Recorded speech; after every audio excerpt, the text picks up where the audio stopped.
Le mystère de la rivière aux bulles silencieuses.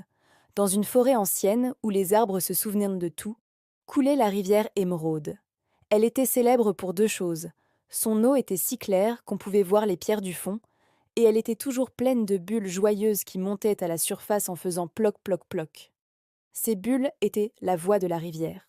Près de la rive vivait un jeune castor, Archibald, le plus doué de sa famille, mais le plus impatient. Archibald était obsédé par la construction du barrage parfait. Il travaillait jour et nuit, coupant des arbres, empilant des branches, ignorant tout le reste. Un matin, Archibald se réveilla et réalisa que quelque chose n'allait pas. Le bruit habituel de la forêt était là, mais il manquait un son, le ploc-ploc-ploc des bulles de la rivière Émeraude. Archibald s'approcha de la rive. L'eau était toujours claire, mais elle était silencieuse. Aucune bulle ne montait. La rivière avait perdu sa voix. Les poissons étaient lents. Les nénuphars semblaient bientôt s'incliner tristement. Archibald, obsédé par son barrage, n'y prêta pas beaucoup d'attention. Mais sa meilleure amie, une petite libellule aux ailes iridescentes nommée Éclat, était très inquiète. Archibald, ce n'est pas bon, a dit Éclat. Les bulles sont le souffle de la rivière. Si elles ne respirent plus, nous sommes tous en danger. Archibald a soupiré. Nous devons juste finir le barrage, Éclat. Un grand barrage parfait protégera la rivière de tout. Éclat savait qu'Archibald, malgré son talent, était aveuglé par son projet. Elle lui a fait promettre d'enquêter avant de poser la dernière branche de son barrage. Archibald et Éclat ont formé une équipe improbable. Archibald, fort et lent, expert des racines et du bois. Éclat, rapide et légère, experte de l'air et de la surface. Leur enquête les a menés à la source de la rivière, en amont. Le sentier des arbres coupés. Archibald a d'abord pensé que ses propres arbres coupés étaient la cause, mais l'eau restait silencieuse même avant son barrage. Il a admis que le problème était plus loin. L'alerte de la mousse. Éclat, volant au ras de l'eau, a remarqué quelque chose d'étrange. Près des rives, la mousse était devenue orange comme de la rouille. Archibald, regarde la couleur, c'est comme si la rivière était malade.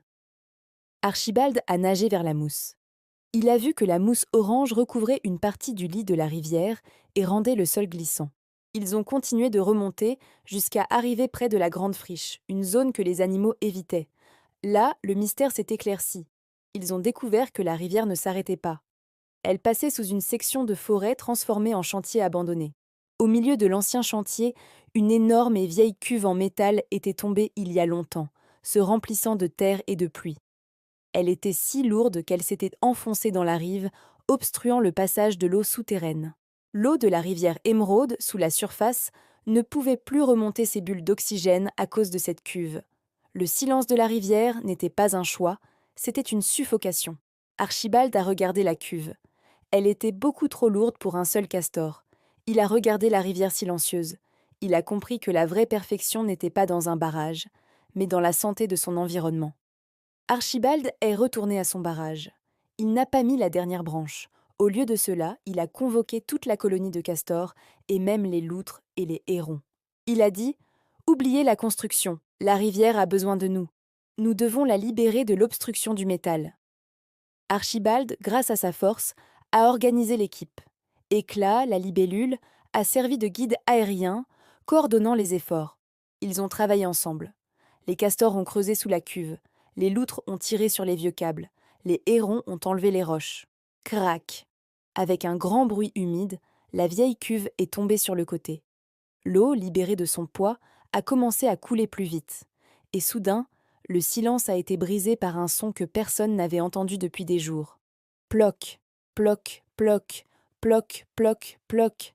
Des milliers de bulles joyeuses sont remontées à la surface. La rivière Émeraude respirait à nouveau. Elle avait retrouvé sa voix. Archibald a regardé Éclat. Il n'était pas le seul héros. Il avait échoué au début parce qu'il n'avait pas écouté le silence. Il avait réussi parce qu'il avait partagé la responsabilité.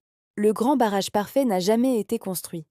À la place, Archibald a construit un petit pont en bois léger à l'endroit de l'ancienne cuve pour permettre aux animaux de traverser. Ce pont était le symbole de l'amitié et de la responsabilité partagée envers la rivière. Et si jamais vous marchez au bord d'une rivière, écoutez bien. Si le son des bulles s'arrête, ce n'est pas que la rivière est endormie, c'est qu'elle a besoin d'aide. et un seul petit indice, comme de la mousse rouillée, peut vous mener au secret.